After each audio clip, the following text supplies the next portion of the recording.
Hello all, welcome to the June update here at Revesby Estates Farm. So what have we been getting up to during June? Well, over in our deer park, it's actually been a very busy month.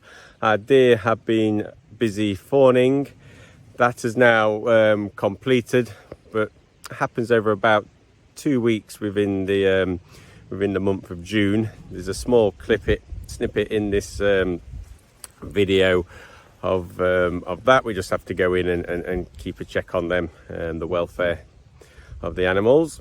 Also, with COVID restrictions lifting slightly, we've been able to welcome visitors back onto the estate. So we do a lot of trials here in conjunction with Agri, and we've been able to welcome farmers onto the estate, into the fields, to have a look at the work what we've been carrying out during the year. So that was nice to have people back on and help share what we do here, to broaden our own learning and everybody else's learning as well. So there's a little bit that in the video. Crops have marched on. We've had 40 mil of rain. We've had some sunshine. Could do with a bit more, but yeah, they say farmers are never happy. We always want either a bit more rain or a bit more sun. So hoping now we've got enough moisture, we could just do with a little bit more sun. So as we stand now at beginning of July, yeah, if we could have a few weeks of sunshine now, it'd be perfect for all of us, I'm sure.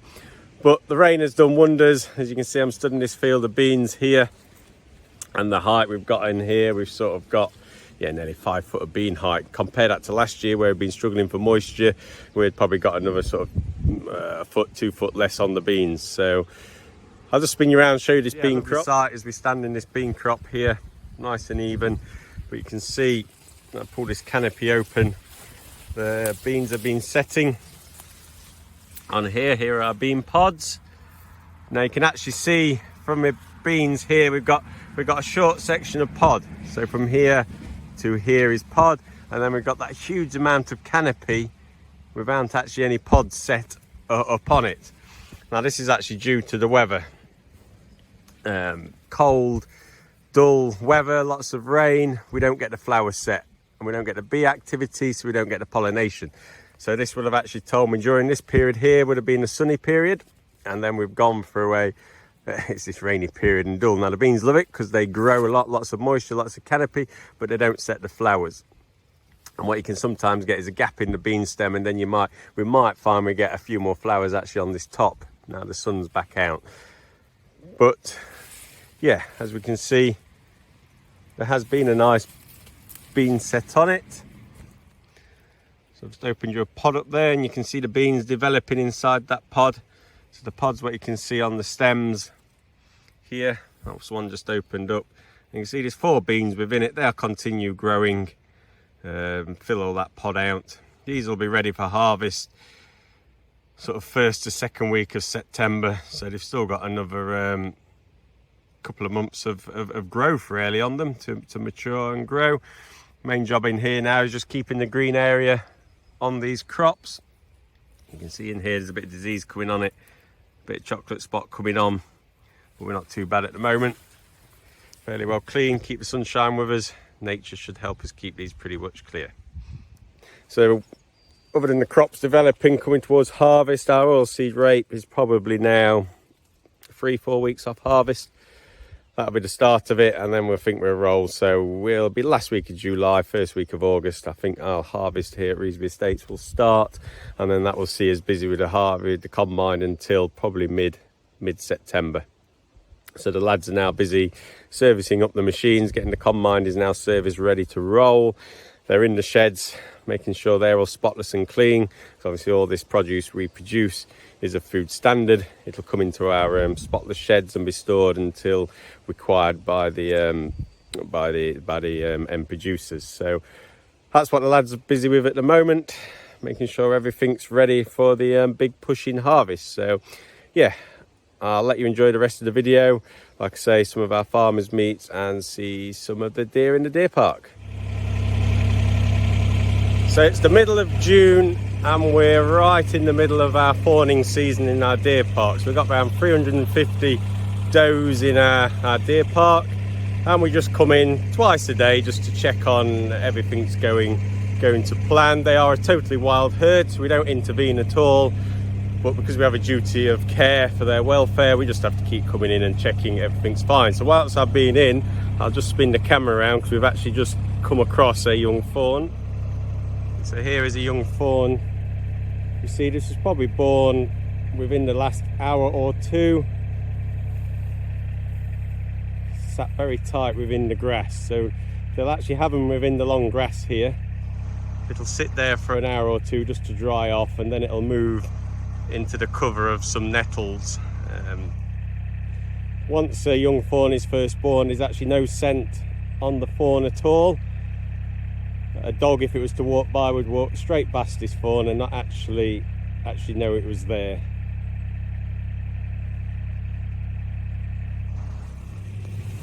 So within the deer park, the deer will normally have their young out into the grass, but then these nettle beds what are around, we strategically leave these for the deer because they'll bring the young, have them out in the long grass, they'll dry off there, and then the young deer will actually move into these nettle beds just for security. So it's a bit like a nursery, if you like. So we have got nettle beds throughout the park, strategically placed for the deer. Another benefit with the nettles is the peacock butterfly. Actually, nettles is a habitat for that as well. So that's an endangered species of butterfly. So again, doing some good for nature there.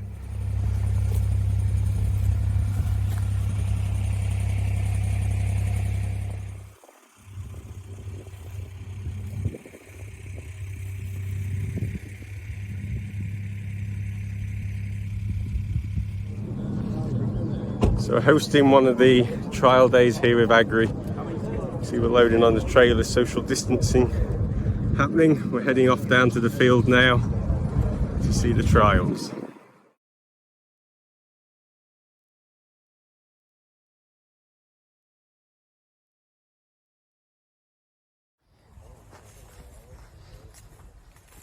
So I thought just to end this update, I'd come back out to our trial field where we've got the haricot beans and the chickpeas in it.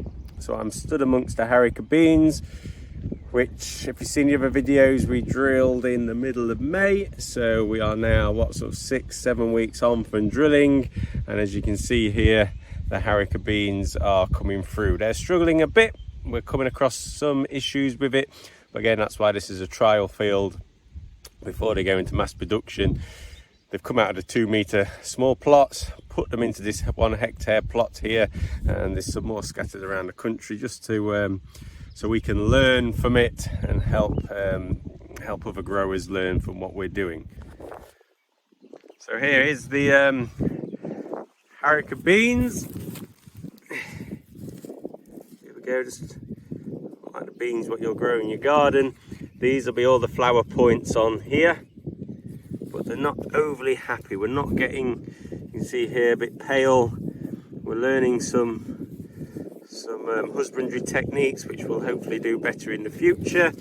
And the problem with these is, you can see these will set pods quite close to the ground, so getting the combine header in and at them is going to be tricky, hence why we put the oats amongst them to pull them up. They are coming together now, so yeah, I think the next video, the July update, you will see these looking, well, fingers crossed, probably twice the size to what they are now. And then here we've got our chickpeas. So this is the 3rd year of having the chickpeas. We've gone from 2-metre plots to 1 hectare to now this year we've got a 2 hectare plot.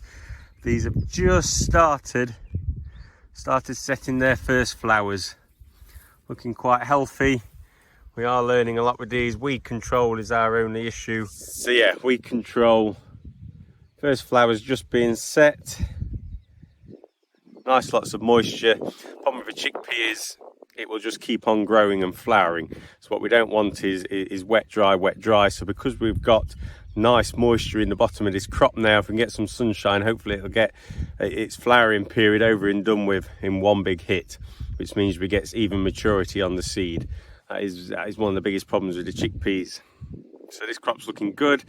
Like I say, first flowers coming on this crop here. This will be ready for harvest mid-August, so we'll keep you updated on that. So that's it for our June update. Hope you found that informative. Hopefully when we get to July we might see the first combine rolling, so we'll have some machinery to show you on that. So yeah, hope to see you again. If you liked it, remember to subscribe and we will see you again. Thank you.